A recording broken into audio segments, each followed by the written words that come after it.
আমি আমার এই দুঃসময়ের কথা কোনোদিনও ভুলে যাব না। আমি আমার অপমানের প্রতিশোধ নেবই নেব। আমি ওই বহুরূপীকে ধ্বংস করে ছাড়বো। এসব কথা বলে নাগিন কাঁদতে থাকে। এদিকে দুই কালো কন্যাকে জন্ম দিয়ে তাদের মা মারা যায়। হায় রে আমার কপাল, হায় রে আমার কপাল, ছেলেটার পর পর এখন কি না আমার বৌমাও চলে গেল। তবে বিধাতা, তুমি এই দুই কালো কন্যাকে কেন তুলে নিলে না? এই দুই মেয়েকে নিয়ে আমি আবার কি করব, কি তুমিই বলো। এসব কথা বলে সারদা কপাল চাপকাতে থাকে আর বাচ্চা দুটো মাটিতে পড়ে কাঁদতে থাকে। শরীরটা যে আমার কবে ভালো হবে? শরীর সুস্থ না হলে যে আমি কোনো কাজও ঠিকভাবে করতে পারবো না। যমজ কন্যাকেও যে আমি খুঁজে বেরই করতে পারছি না। আর এভাবে বসে থেকেও যে কোনো লাভ হবে না। আমি বরং আমার রূপ বদলে বেরিয়ে পড়ি। এসব কথা বলে নাগিন একটা মহিলার রূপ ধারণ করে আর যমজ কন্যার খোঁজে বেরিয়ে পড়ে। এরপর নাগিন খুঁজতে খুঁজতে সারদার বাড়ি অব্দি চলে যায়। কে বাপু তুমি? বলা নেই কওয়া নেই, হঠাৎ আমার বাড়িতে ঢুকে পড়লে যে? আমার নাম রত্না। আসলে মাসিমা, আমি যে বড্ড তৃষ্ণার্ত। আমি যে আপনার বাড়িতে জল খেতে এলাম। দয়া করে আমাকে একটু জল খাওয়াবেন গো মাসিমা। আচ্ছা বাবু, ঠিক আছে, তুমি বসো, আমি তোমার জন্য জল নিয়ে আসছি। সারদা জল আনতে চলে যায় আর রত্না বসে বাচ্চা দুটোর দিকে তাকাতে থাকে। তখনই সারদা জল নিয়ে আসে। এ এ নাও বাবু জল, জল খেয়ে গলাটা একটু ভিজিয়ে নাও দেখিনি। আপনি আমার বড্ড উপকার করলেন গো মাসিমা, কিন্তু এই বাচ্চা দুটো এখানে এভাবে পড়ে আছে কেন? ওদের জায়গা তো মাটিতেই। তাছাড়া আমি যে ওদের এভাবে আমার বাড়িতে রেখেছি, এটাই তো ওদের সৌভাগ্য। আসলে এরা হলো আমার নাতনি। জন্মের পূর্বে বাবাকে খেয়েছে আর জন্ম হতে না হতেই মাকে খেয়েছে। আমিও যে এমনটাই ভেবেছিলাম মাসিমা। এদের যা চেহারার স্ত্রী, এরা যে অলক্ষী, এদের দেখেই বুঝতে পারছি। বলছি কি মাসিমা, ছেলে আর বৌমাকে তো অনেক আগেই হারিয়েছেন। এবার কি নিজের প্রাণটা চলে যাওয়ার জন্য এই অলক্ষী দুটোকে আপনি পুষছেন? তুমি কি বলতে চাইছো? একটু স্পষ্ট করে বলো তো বাপু। আমি বলছি কি মাসিমা, আপনি এই অলক্ষী দুটোকে বাড়ি থেকে তাড়িয়ে দিন। দরকার পড়লে আমাকেই দিয়ে দিন। এই দুই কালো কন্যার বদলে আপনি কিছু সোনার মুদ্রা পাবেন। রত্নার এমন প্রস্তাবে সারদা রাজি হয়ে যায় আর সারদা রত্নার হাতেই দুই কালো কন্যাকে তুলে দেয় আর রত্না কয়েকটা সোনার মুদ্রা সারদাকে দেয়। যাক বাবা, অবশেষে আমি এই যমজ কন্যা সন্তানকে খুঁজে পেলাম। এবার আমি এদেরকে নিজের মনের মতো করে শিক্ষা দীক্ষা দিয়ে বড় করে তুলবো আর যমজ দুই কন্যা সন্তানকে আমি আমার কাজে লাগাবো। ওই বহুরূপীকে যে আমি ধ্বংস করে ছাড়বো, কারণ যমজ কন্যাই যে বহুরূপীকে ধ্বংস করতে পারবে। এরপর থেকে নাগিনের গুহাতেই দুই কালো কন্যা বড় হতে থাকে। এভাবেই কেটে যায় ৫টি বছর। মা, ও মা, তুমি কেন এমন করছো? এমন ঝড় বৃষ্টিতে তুমি কেন আমাদেরকে এভাবে বেঁধে রেখেছো বলো তো? ছেড়ে দাও মা, দয়া করে তুমি আমাদেরকে ছেড়ে দাও। হ্যাঁ হ্যাঁ মা, একটু দয়া করো আমাদের উপরে, একটু দয়া করো, ছেড়ে দাও আমাদের, তুমি আমাদের এখান থেকে নিয়ে যাও। আমার যে ভীষণ ভয় করছে। এমন ঝড় বৃষ্টিতে থাকলে তো আমি যে মরে যাব। চুপ কর, একদম এসব উল্টোপাল্টা কথা বলবি না। এই ঝড় বৃষ্টির উত্তাপ সবকিছুই যে তোদেরকে সহ্য করতে হবে। তোদেরকে কঠিন আর কঠোর হতে হবে, যাতে ওই বহুরূপীও তোদের সামনে নত হয়ে থাকে। এসব কথা বলে রত্না গুহায় চলে যায় আর দুই কালো কন্যা বৃষ্টিতেই ভিজতে থাকে। সাব্বাস, এই তো তোরা দুজন উড়ন্ত তলোয়ার ধরতে শিখেছিস। এবার তবে তোরা তলোয়ার চালনায় পারদর্শী হয়ে উঠবি। তবে যা, এবার তোরা দুজন তলোয়ার চালা, আমিও দেখি কে কাকে হারাতে পারিস। রত্নার কথা মতো দুই কন্যা তলোয়ার চালাতে থাকে, কিন্তু কেউই কাউকে হারাতে পারে না। থাম, এবার তোরা থাম। আমি যেটাই চেয়েছিলাম, তোরা দুজন নিজ নিজ শক্তিতে অপারগ থাকবি। আজ যে আমার মনোবাসনা পূরণ হয়েছে, আমি যে আমার কন্যাদের অস্ত্রবিদ্যায় পারদর্শী করতে পেরেছি। দেখতে দেখতে অমাবস্যার রাত চলে আসে। মায়েরা আমার, তোদের জাদুবিদ্যা আর অস্ত্রচর্চা যে শেষ হয়ে গেছে।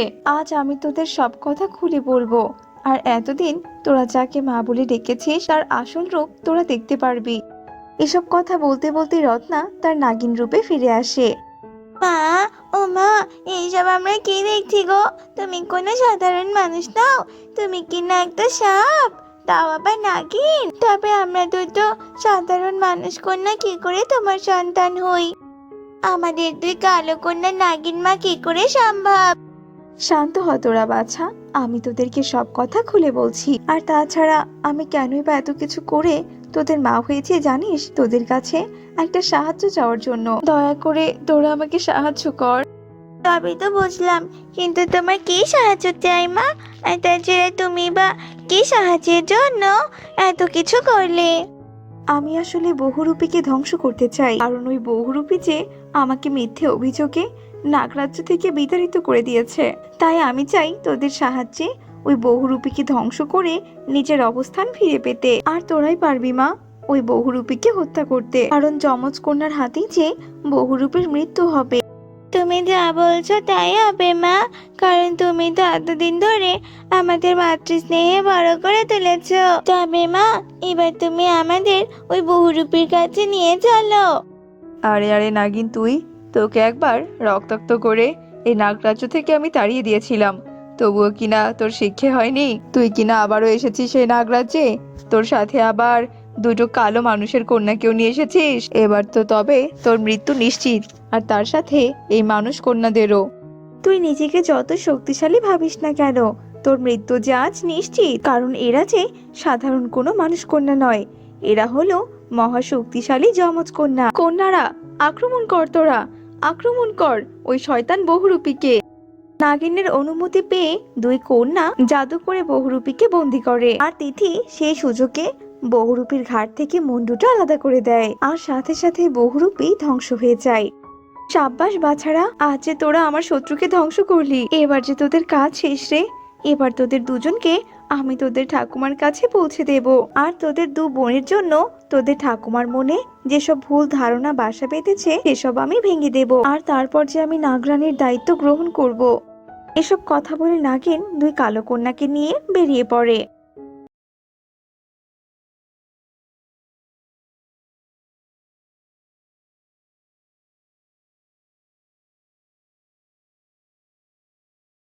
মায়েরা আমার, তোদের জাদুবিদ্যা আর অস্ত্রচর্চা যে শেষ হয়ে গেছে।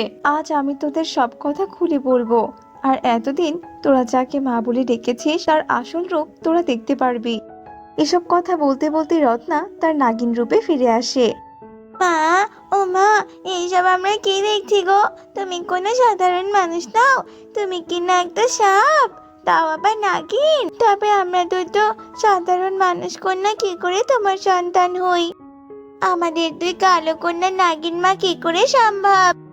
শান্ত হ তোরা বাছা, আমি তোদেরকে সব কথা খুলে বলছি। আর তাছাড়া আমি কেনই বা এত কিছু করে তোদের মা হয়েছে জানিস? তোদের কাছে একটা সাহায্য চাওয়ার জন্য। দয়া করে তোরা আমাকে সাহায্য কর।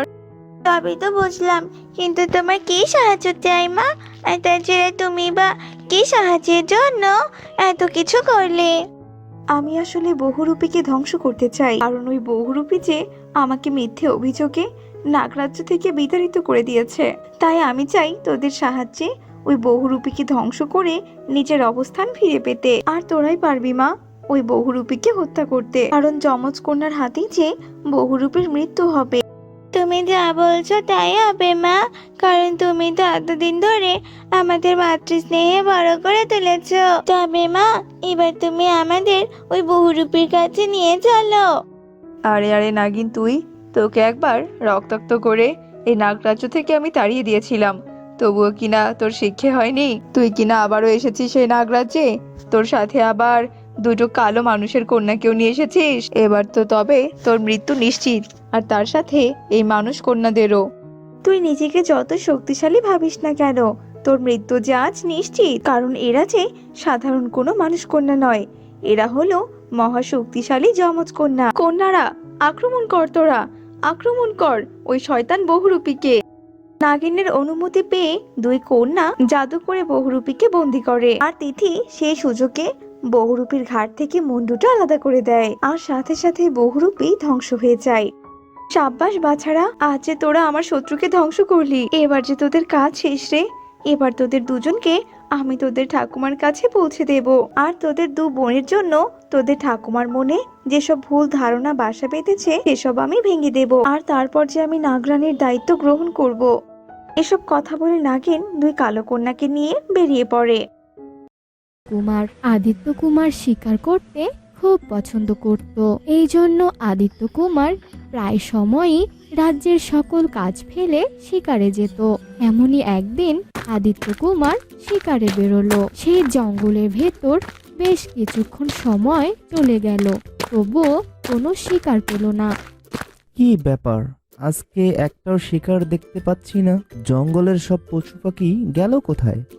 সে আস্তে আস্তে করে তার ঘোড়ার পিঠে উঠে যেতে লাগলো।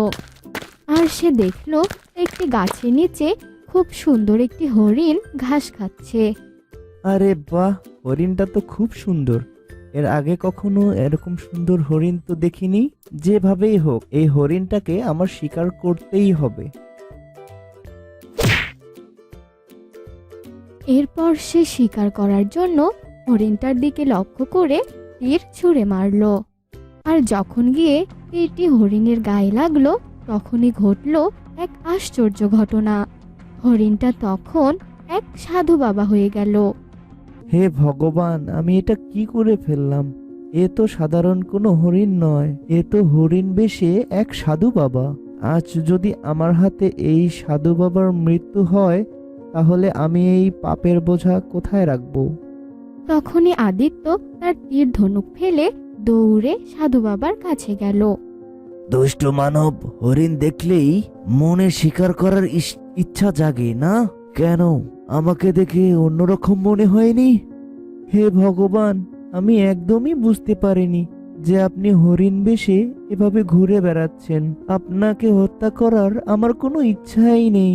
আমি যদি জানতাম যে হরিণ বেশে আপনি, তাহলে কখনোই আমি এই পাপ করতাম না। আপনি আমাকে ক্ষমা করে দিন। দুষ্ট মানব, তুই আমাকে নরপশুর মতো যেরকম করে আঘাত করেছিস, তুই ঠিক তেমনই একটা নরপশু হয়ে থাক। এমনটা বলার সাথে সাথে রাজকুমার আদিত্য এক বাঘের রূপে পরিণত হলো। হালুম, হে প্রভু, আমি নিজের অজান্তে অনেক বড় ভুল করে ফেলেছি, সেটা আমি এখন বুঝতে পারছি। আপনি আমাকে ক্ষমা করে দিন হালুম। আমাকে এত বড় শাস্তি দিবেন না। আমি চন্দননগর রাজ্যের একমাত্র রাজকুমার। ভবিষ্যতে আমার রাজ্যের প্রজাদের আমাকেই দেখতে হবে। তা না হলে যে আমাদের রাজ্য রাজাহীন হয়ে যাবে। দয়া করে আপনি আপনার অভিশাপ ফিরিয়ে নিন। আমি তোর রাজ্য আর প্রজাদের উপর ভালোবাসা দেখে আমি মুগ্ধ হয়ে গেছি, কিন্তু আমি যে অভিশাপ একবার দিয়েছি তা তো আর ফিরিয়ে নিতে পারবো না হালুম। কিন্তু সাধু বাবা, কোনো না কোনো উপায় তো একটা রয়েছে। আপনি আমাকে একটা উপায় বলে দিন না বাবা হালুম। একটা উপায় রয়েছে। তোমার এই রূপ দেখে যদি কোনো মেয়ে তোমাকে পছন্দ করে বিয়ে করে সংসার করার চিন্তা করে, তাহলেই শুধু তখন তুমি এই রূপ থেকে মুক্তি পাবে। বৎস। সাধু বাবা এ কথা বলে কোথায় যেন বাতাসে হারিয়ে গেল। এরপর রাজকুমার বাঘ হয়ে জঙ্গলের ভেতরে চলে গেল। এভাবে রাজকুমার যখন বাঘ রূপে জঙ্গলে ঘুরে বেড়াচ্ছিল, সে এক মেয়ের কান্নার আওয়াজ শুনতে পেল। কি ব্যাপার? আমার তো মনে হচ্ছে জঙ্গলের মধ্যে কোনো এক মেয়ে বসে কান্না করছে। হালুম, যাই তো, গিয়ে দেখি কারো কোনো বিপদ হলো কিনা। এরপর রাজকুমার খুঁজতে খুঁজতে দেখলো একটি গাছের নিচে একজন মেয়ে বসে আছে। আদিত্য কুমার তো মেয়েটিকে দেখে খুব খুশি হয়, আর সে মেয়েটির গাছের দিকে যেতে থাকে। আর একটি বাঘকে নিজের কাছে আসতে দেখে মেয়েটি জোরে চিৎকার করতে থাকে। কে আছো? আমাকে বাঁচাও, না হলে বাঘটা যে আমাকে খেয়ে ফেলবে। বাঁচাও আমাকে, বাঁচাও। তুমি ভয় পেও না মেয়ে, আমি তোমার কোনো ক্ষতি করব না। তুমি এখন চুপ করো, না হলে অন্য কোনো হিংস্র পশু এখানে চলে আসবে। এ কি, এ বাঘ তো দেখি আবার মানুষের মতো করে কথাও বলছে। যাই হোক, এটা তো একটা বাঘ। এই বাঘ, যা এখান থেকে চলে যা, তা না হলে কিন্তু আমি আবার চিৎকার করব। তারপর আদিত্য আর কোনো পথ না পেয়ে সেখান থেকে চলে যায়। আর কিছু দূর যেয়ে একটি ঝোপের আড়ালে থেকে মেয়েটির দিকে নজর রাখতে থাকে। এমন সময় সেই পথ দিয়ে দুজন ডাকাত তাদের লুট করা টাকা পয়সা ও স্বর্ণ নিয়ে সেদিক দিয়ে যাচ্ছিল। আরে রঘু, আজ তো মালকড়ি খুব ভালোই পাওয়া গেছে না, কি বলিস? যা যা বলিস, অন্য দিনের তুলনায় আজ একটু বেশি হয়েছে। আরে দাঁড়া দাঁড়া, মনে হচ্ছে কেউ একজন ওখানে বসে আছে। কেউ একজন নয়, বল এক সুন্দরী রূপসী বসে আছে। মেয়েটি হঠাৎ করে তার সামনে দুই ডাকাতকে দেখে খুব ভয় পেয়ে যায়। দেখো ডাকাত দাদা, আমার কাছে তেমন কিছুই নেই যে আমি তোমাদেরকে দিয়ে দেব। তোমরা আমাকে ছেড়ে দাও, ভগবান তোমাদের ভালো করবে। হ্যাঁ হ্যাঁ হ্যাঁ, সুন্দরী, আমরা তো তোমার কাছে কিছুই চাই না, আমরা তো তোমাকেই চাই। তুমি আমাদের সাথে চলো। না না ডাকাত দাদা, তোমরা আমাকে ছেড়ে দাও, ভগবানের দোহাই লাগে, তোমরা আমাকে ছেড়ে দাও। তখনই দুই ডাকাত জোর করে মেয়েটিকে ধরে নিয়ে যাওয়ার চেষ্টা করলো। তখন মেয়েটি চিৎকার করতে লাগলো, কে আছো, বাঁচাও বাঁচাও আমাকে। তখন বাঘটি মেয়েটির চিৎকার শুনে তাড়াতাড়ি করে সেখানে ছুটে আসে আর দুই ডাকাতের ওপর ঝাঁপিয়ে পড়ে। তখন কালু আর রঘু কোনো রকমে নিজেদের প্রাণ বাঁচিয়ে মেয়েটাকে ছেড়ে দিয়ে সেখান থেকে পালিয়ে যায়। আমি তো তোমাকে আগেই বলেছিলাম যে জঙ্গলের চারদিকে শুধু বিপদ আর বিপদ, কিন্তু তুমি তো আমার কোনো কথাই শুনলে না। তুমি যদি বাড়ি ফিরে যেতে চাও তবে চলো আমার সাথে, আমি তোমাকে এগিয়ে দিয়ে আসি। আর যদি জঙ্গলেই থাকতে চাও তাহলে তুমি আমার গুহায় চলো, সেখানে তুমি একদম সুরক্ষিত থাকবে আর আমিও তোমাকে রক্ষা করব। মেয়েটি বাঘের কথা শুনে চুপচাপ কিছুক্ষণ দাঁড়িয়ে ভাবে, তারপর সে বাঘটির সাথে তার গুহায় যায়।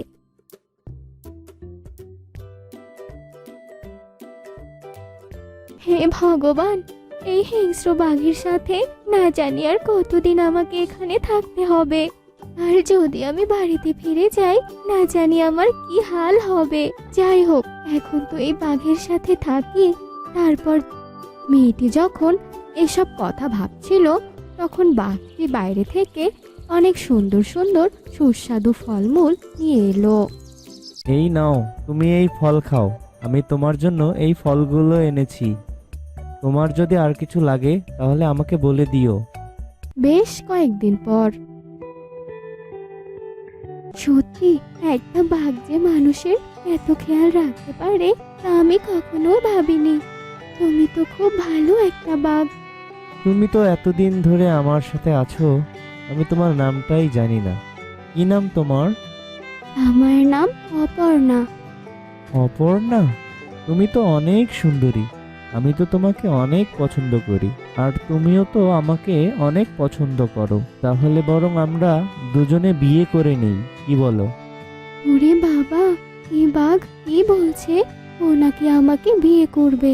আমি যদি না বলে দিই তাহলে ও যদি আমাকে খেয়ে ফেলে। দরকার নেই বাবা, যতদিন আছি আমি না হয় ওর বউ হয়ে থাকি, আমি না হয় রাজি হয়ে যাই। ভয় পড়ে মেয়েটি বাঘের সাথে বিয়ে করতে রাজি হলো। এমনকি তাদের বিয়েও হয়ে গেল আর তারা দুজন স্বামী স্ত্রী হয়ে থাকতে লাগলো। সাধু বাবা তো বলেছিল আমি যদি কোনো মেয়েকে বিয়ে করতে পারি তাহলে তো আমি মানুষ হয়ে যাব। কই, তা তো হলাম না। এখন আমার কি হবে? এরপর পরের পার্টটি দেখতে চাইলে পাশে থাকা বেল আইকনটি চেপে সাবস্ক্রাইব করে দিও। আমাদের ভিডিওটি ভালো লেগে থাকলে অবশ্যই একটা লাইক আর একটা শেয়ার করে দিও।